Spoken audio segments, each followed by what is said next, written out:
हम यतीम हुए हैं, लेकिन हमने ये तो नहीं कहा ना कि और कोई रहबर नहीं आएंगे। अब उनके बेटे आए हैं सैयद मुश्तबा खामनाई, अब ये हमारे नए रहबर हैं।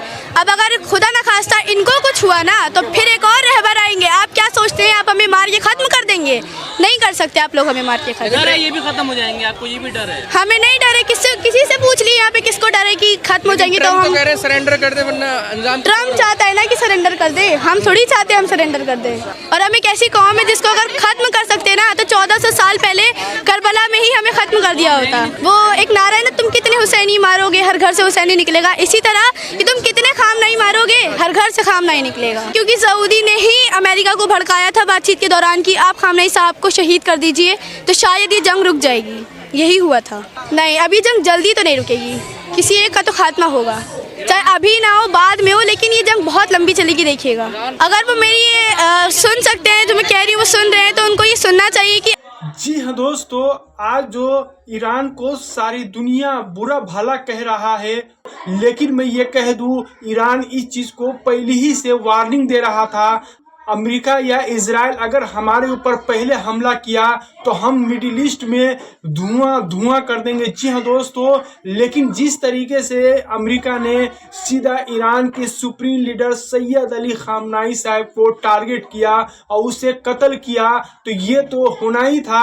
जरा आप खुद सोच कर देखिए, अगर आपके घर के कोई मेन सदस्य को अगर कोई कत्ल कर दे तो आपके ऊपर क्या बीतेगा। जी हाँ दोस्तों, ऐसा ही ईरान के अंदर सैयद अली खामनाई को वहाँ के लोगों उससे बहुत मानते थे और अपना धर्म गुरु भी मानते थे। जी हाँ दोस्तों, और सुप्रीम लीडर सैयद अली खामनाई को जिस तरीके से इजराइल और अमेरिका मिलके डायरेक्ट हिट किया उसके घर को, और जिस घर में सैयद अली खामनाई रमजान के महीने में अफ्तार के समय अपने पूरे परिवार समेत बैठे हुए थे, उस टाइम उसके घर को निशाना बनाया गया और सैयद अली खामनाई के साथ साथ उनके पूरे परिवार को कत्ल कर दिया।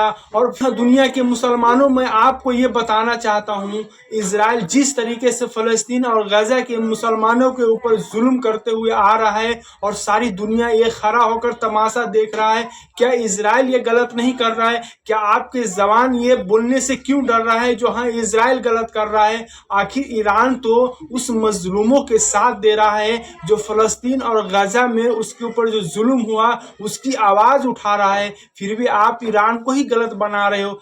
हम यतीम हुए हैं, लेकिन हमने ये तो नहीं कहा ना कि और कोई रहबर नहीं आएंगे। अब उनके बेटे आए हैं सैयद मुश्तबा खामनाई, अब ये हमारे नए रहबर हैं। अब अगर खुदा न खास्ता इनको कुछ हुआ ना तो फिर एक और रहबर आएंगे। आप क्या सोचते हैं आप हमें मार के ख़त्म कर देंगे? नहीं कर सकते आप लोग हमें मार के ख़त्म। डर है ये भी खत्म हो जाएंगे, आपको ये भी डर है? हमें नहीं डर है, किसी से पूछ लिए यहाँ पे किसको डर है कि खत्म हो जाएंगे। तो हम कह रहे सरेंडर कर दे वरना अंजाम। ट्रम्प चाहता है ना कि सरेंडर कर दे, हम थोड़ी चाहते हैं हम सरेंडर कर दे। और हम एक ऐसी कौम है जिसको अगर खत्म कर सकते ना तो 1400 साल पहले करबला में ही हमें खत्म कर दिया होता। वो एक नारा है ना, तुम कितने हुसैनी मारोगे हर घर से हुसैनी निकलेगा। इसी तरह कि तुम कितने खामनाई मारोगे हर घर से खामनाई निकलेगा। क्योंकि सऊदी ने ही अमेरिका को भड़काया था बातचीत के दौरान कि आप खामनाई साहब को शहीद कर दीजिए तो शायद ये जंग रुक जाएगी। यही हुआ था। नहीं, अभी जंग जल्दी तो नहीं रुकेगी, किसी एक का तो खात्मा होगा, चाहे अभी ना हो बाद में हो, लेकिन ये जंग बहुत लंबी चलेगी। देखिएगा, अगर वो मेरी ये सुन सकते हैं जो मैं कह रही हूँ, वो सुन रहे हैं, तो उनको ये सुनना चाहिए कि आप कायर हैं और आपने पीछे से वार करके आयतुल्लाह खामनाई को शहीद किया क्योंकि आपके बस में ही नहीं था आप उनको सामने से मार सकते। देखिए, मैं एक छोटी बच्ची हूँ, तो जितना मुझे पता है कि अमेरिका और इजराइल गलत है, ईरान हमेशा हक का साथ देता है। ईरान हक पर है इसलिए वो अकेला खड़ा है, और इजराइल अमेरिका हक पर नहीं है इसीलिए वो इतने सारे होकर भी उसका कुछ नहीं कर पा रहे। हाँ, बहुत सारे नुकसान हो रहे हैं ईरान को, ऐसी बात नहीं है, लेकिन फिर भी ईरान हक पर है। लेकिन वो ईरान तो हार जाएगा, बस कुछ दिन की बात है। जो ऐसा सोचते हैं सोचते रहे, देख लेंगे क्या होगा आगे। देखिए, ईरान अकेला होगा, मतलब एक देश के हिसाब से वो अकेला, लेकिन उसके पीछे बहुत लोग हैं, बहुत पूरी एक कौम खड़ी है, पूरी एक कौम। और हम एक ऐसी कौम है जिसको अगर ख़त्म कर सकते ना तो 1400 साल पहले करबला में ही हमें ख़त्म कर दिया होता।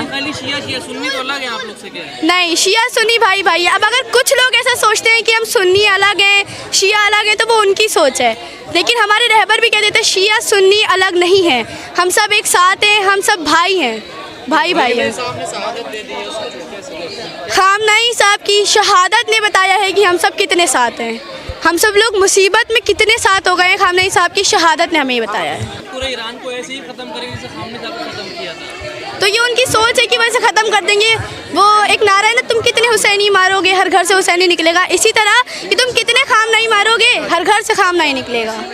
आप उनको मारेंगे और आएंगे। ईरान जो है डर गया है।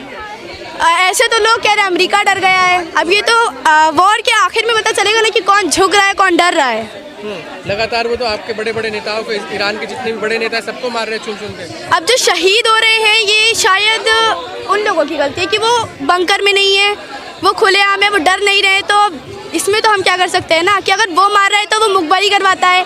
हम मुखबर नहीं है ना, हम उस कौम के ही नहीं है जो डर जाए, मुखबरी करे, छुप के वार करे, पीछे से वार करे। नेतन्याहू आप तो वार ही नहीं कर पा रहे हैं, आप तो कर ही नहीं पा रहे। कौन कह रहे हैं वार नहीं कर पा रहे हैं? अमेरिका ने F-35 का अपना छोड़ा था, हमला किया था ईरान पे F-35 से। 2 F-35 ईरान ने उनके